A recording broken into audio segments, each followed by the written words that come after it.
Episode number 8 की शुरुआत होती है जहां हम उस छत वाली लड़की को देखते हैं जो अब इन्फेक्टेड तो है लेकिन ज़ोंबी नहीं बनी है और उसका नाम यूनजी है। यहाँ स्टोरी फ्लैशबैक में जाती है और दिखाया जाता है कि कैसे सारे स्टूडेंट उसे परेशान करते थे और बुली करते थे और टीचर से कंप्लेन करने पर वो उल्टा उसे ही कहते थे कि तुम बहुत बुरी लड़की हो।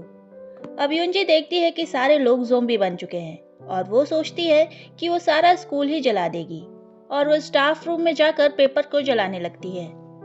फिर क्लास प्रेसिडेंट नामरा को दिखाया जाता है जो धीरे धीरे ज़ोंबी बन रही थी। तभी वो इंसु और सान को फाइट करते देखती है और वो इंसु को उठाकर नीचे फेंक देती है। इधर वो लड़का रेस्क्यू मेंबर्स को कुछ नहीं बताता है और वो अकेले ही हेलीकॉप्टर से चला जाता है। अब स्कूल में आग लग चुकी थी, फायर अलार्म स्टार्ट हो गया था और स्टाफ रूम में पानी गिर रहा था जिससे जो ज़ोंबी जल रहे थे वो पानी से नॉर्मल हो जा रहे थे। वहीं दूसरी तरफ छत का दरवाजा भी खुल जाता है। सारे बच्चे जोर जोर से चिल्लाते हैं मदद के लिए, लेकिन हेलीकॉप्टर में बैठा कोई भी मेंबर उन्हें नहीं देख पाता और हेलीकॉप्टर चला जाता है। अब हम देखते हैं कि छत का दरवाजा पीटने की आवाज आती है। सान जाकर देखता है तो पता चलता है कि इंसु वहां है। दरवाजा नहीं खुलता और उसका हाथ भी टूट जाता है और वो वहां से चला जाता है और ये सारी बातें क्लास प्रेसिडेंट नामरा बता रही होती है। इधर यूनजी अब साइकिल पर बाहर निकल जाती है। इधर सान और सोयुक आपस में बात कर रहे होते हैं कि क्या तुमने इंसु और यूनजी को देखा है, वो दोनों इन्फेक्टेड होने के बाद भी हमारे जैसे ही है। यहाँ तक कि नामरा भी वैसी ही है, वो कुछ नहीं कर रही। किसी को नहीं पता कि वो कब ज़ॉम्बी बन जाए। सान सोयुक से कहता है कि हमें नामरा को दूर कर देना चाहिए, लेकिन सोयुक मना कर देता है और वो कहता है कि अगर ये सब ओंजू के साथ हुआ होता तो क्या तब भी तुम यही करते। अब आर्चरी रूम का सीन आता है जहां वो सब फिर से बाहर निकलने की कोशिश करते हैं, लेकिन एक बार फिर उनका प्लान फेल हो जाता है। फिर वो छत पर जाने की सोचते हैं, लेकिन वहां जाने के लिए उन्हें एक सीढ़ी की जरूरत रहती है जो कि बाहर ही मिलेगी और वो लोग बाहर नहीं जा सकते थे। सीन वापस से छत का दिखाया जाता है जहाँ सारे हेल्प के लिए SOS का साइन बनाते हैं। फिर हमें मिस्टर ली की डॉक्यूमेंट्री दिखाई जाती है और वो कहते हैं कि इतने एक्सपेरिमेंट करने के बाद भी उन्हें एंटीडोट नहीं मिल पाया है। अब ओंजू के फादर मैप में मार्क कर रहे होते हैं कि उन्हें कहां कहां जाना है। फिर मिस्टर ली को दिखाया जाता है जहां वो बताते हैं कि जैसे जैसे ज़ोंबी बने दिन बीतते जा रहे हैं वैसे वैसे उनका नेचर भी चेंज होने लगता है। अब हम उस इंस्पेक्टर को देखते हैं जो व्लॉगर की हेल्प करने के लिए रुका था। तभी इंस्पेक्टर उस व्लॉगर को मारकर कहता है कि तुम पागल हो क्या जो यहाँ वीडियो बनाने आए थे। अगर तुम मेरे भाई होते तो ज़ॉम्बी से पहले मैं ही तुम्हें मार देता। तब व्लॉगर बताता है कि सारे मीडिया वाले इस बात को अफवाह बता रहे थे, इसलिए असलियत जानने के लिए व्लॉगर को ही आना पड़ता है, इसलिए मैं यहाँ पर आया था। फिर वो वहाँ से जाने के बारे में सोचने लगते हैं। तभी वो ज़ोंबी का ध्यान भटकाने के लिए एक बास्केट नीचे गिराते हैं। फिर मिस्टर ली के कहे अनुसार हम देखते हैं कि ये आवाज सुनकर कोई भी ज़ोंबी अट्रैक्ट नहीं होता और वो सब एक जगह खड़े थे। फिर हम देखते हैं कि जो पुलिस वाला बाइक लेकर भागा था वो बस लेकर आता है और कहता है कि इस पर कूदो। इंस्पेक्टर तो कूद जाता है लेकिन ब्लॉगर नहीं कूद पाता क्योंकि उसके पैर में चोट लगी थी। तब वो कहते हैं कि कूदो नहीं तो मैं जा रहा हूँ। तब वो ब्लॉगर कूद जाता है। इधर किसी को SOS का मतलब नहीं पता था। तभी एक लड़का ओंजू से पूछता है कि इसका क्या मतलब है। तब ओंजू कहती है कि इसका कोई मतलब नहीं है। इस पर वो लड़का कहता है कि तुम्हें कुछ नहीं पता, मैं जा रहा हूँ क्लास प्रेसिडेंट से पूछने। इस पर ओंजू सान से कहती है क्या मुझे कुछ नहीं पता, क्या मैं झूठ बोल रही हूँ। शाम होने पर उन्हें ठंडी लगने लगती है और ये आग जलाने की कोशिश करते हैं। एक एक करके सब कोशिश करते हैं लेकिन आग नहीं जला पाते। लास्ट में क्लास प्रेसिडेंट आती है और वो लाइटर देती है और सब उसे देखते ही रह जाते हैं। फिर हमें पता चलता है कि नामरा एक चेन स्मोकर है। इधर पुलिस इंस्पेक्टर बस में कहता है कि तुम तो हमें छोड़कर भाग गए थे। इस पर वो पुलिस वाला कहता है कि मैं मदद लेने गया था और मैं ये लेकर आया हूँ। तभी वो पुलिस वाले से एक लड़की का एक्सीडेंट हो जाता है और इंस्पेक्टर जाकर देखता है। तब पता चलता है कि वो लड़की यूनजी थी।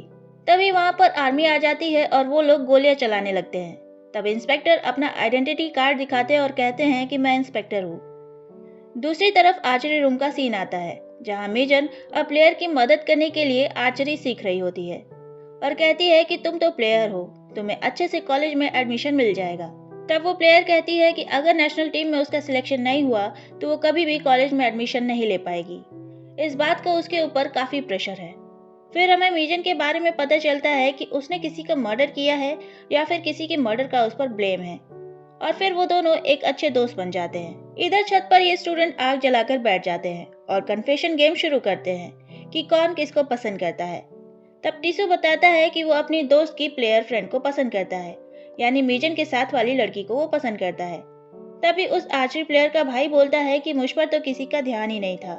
मैं अपनी प्लेयर सिस्टर को नेशनल टीम में लाने के लिए बहुत मेहनत करता था।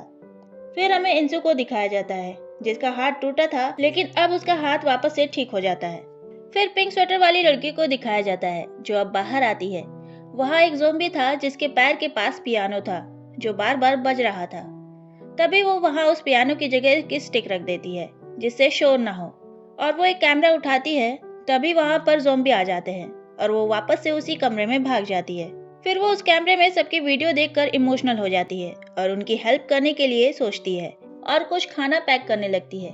तभी सान का वीडियो आता है जिसमें वो कहता है कि माँ, मेरा फ्रेंड मर गया है, आप उसके घर पर इन्फॉर्म कर देना। उसका फ्रेंड बहुत गरीब था और वो अपनी दादी के साथ रहता था। वो हमेशा सान से कहता था कि वो उसके पेरेंट्स के रेस्टोरेंट में काम करेगा। तभी उस लड़की के सामने सान का फ्रेंड दिखाई देने लगता है और फिर उसे सब याद आने लगता है कि कैसे सबने उसे मारा और डांटा और कहा कि तुम एक मर्डरर हो, और वो पैक्ड खाने को फेंक देती है। फिर छत पर नामरा की बारी आती है। सब उससे पूछते हैं कि तुमने स्मोकिंग कब से शुरू की। तब वो बताती है कि 8th क्लास से वो स्मोकिंग कर रही है, क्योंकि उस समय उसका कोई भी फ्रेंड नहीं था, उससे कोई भी बात नहीं करता था।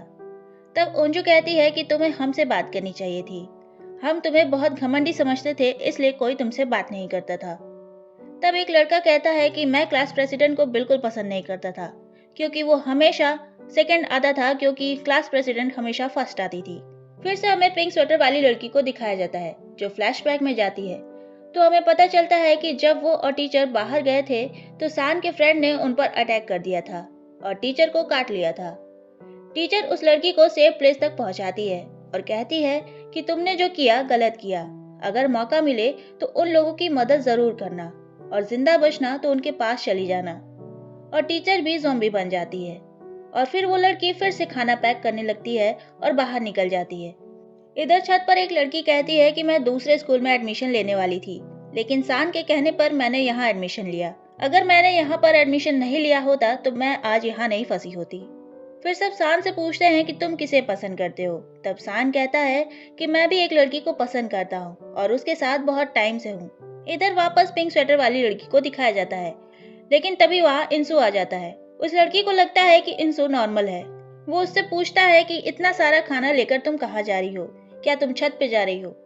तब वो पिंक स्वेटर वाली लड़की कहती है कि तुम ऐसे बातें क्यों कर रहे हो। तभी इंसू उसे उठाकर पूरी तरीके से खा लेता है और अब इंसू छत पर पाइप के सहारे जाने लगता है। उधर छत का सीन दिखाया जाता है जहाँ ओंजू कहती है कि वो लड़की कौन है, क्या मैंने उसे देखा है। तब सान कहता है कि वो लड़की तुम ही हो। तब ओंजू कहती है कि इसकी बातों पर ध्यान मत दो और वो गुस्सा होकर वहां से चली जाती है। सोयुक सान से कहता है कि जाओ उससे बात करो। तब ओंजू कहती है कि तुमने ये ठीक नहीं किया, मेरी एक ही फ्रेंड थी, वो भी ज़ॉम्बी बन गई और अब तुम। इस पर सान कहता है कि मैं तुम्हें पसंद करता हूँ, इसका मतलब ये बिल्कुल नहीं है कि तुम भी मुझे पसंद करो। जो बात थी मैंने वो कह दी। तभी ओंजू कहती है कि मुझे कुछ टाइम के लिए अकेला छोड़ दो। सान दोस्तों के पास चला जाता है और ओंजू वहीं बैठ जाती है। तभी इंसू वहां आ जाता है और ओंजू को धक्का दे देता है और सान की तरफ जाता है, और वो अब सान की आंख की तरफ अटैक करता है और कहता है कि तुमने मेरी आंख फोड़ी थी तो मैं भी अब तुम्हारी आंख फोड़ूंगा। और ये एपिसोड यहीं खत्म हो जाता है। तो आज के इस वीडियो में इतना ही, मिलते हैं अगले वीडियो में, तब तक के लिए बाय।